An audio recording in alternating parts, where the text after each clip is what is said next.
Une problématique très liée au climat justement, la consommation de viande.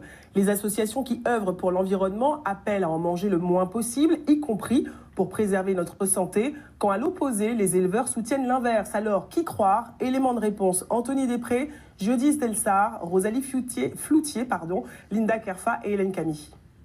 C'est une habitude que les Français ne sont pas prêts d'abandonner.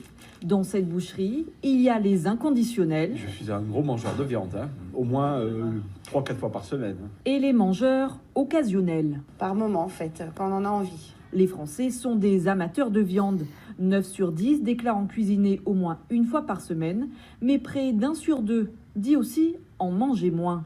En 15 ans, notre consommation de viande ovine, bovine et de porc est passée de 94 kg équivalent carcasse par habitant à 86. Raison évoquée, les scandales sanitaires et les risques de maladies cardiovasculaires et de cancer. Il y a eu des études récentes qui ont permis de dire que la surconsommation de viande rouge pouvait aussi poser des problèmes. Au-delà d'une certaine dose, le fer peut se montrer effectivement pro-oxydant et favoriser un éventuel risque de cancer colorectal.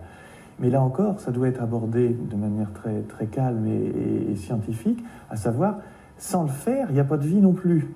Donc la question, comme d'habitude, c'est où est l'équilibre ? L'équilibre recommandé par l'ANSES, c'est 500 grammes de viande rouge par semaine. Mais d'autres proposent d'aller encore plus loin, diviser par 2 notre consommation d'ici 20 à 30 ans. Ça pose des problèmes environnementaux. On sait que pour produire cette viande, il faut émettre beaucoup de CO2 et mobiliser beaucoup de richesses, de l'eau, de la nourriture animale, etc.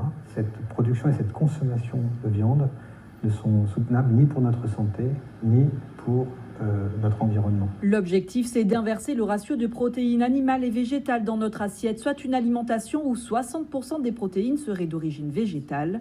Ce matin, c'est Greenpeace qui tire la sonnette d'alarme sur la surconsommation. Un film catastrophe qui n'entend pas faire disparaître la viande de nos assiettes, mais bien de changer nos habitudes.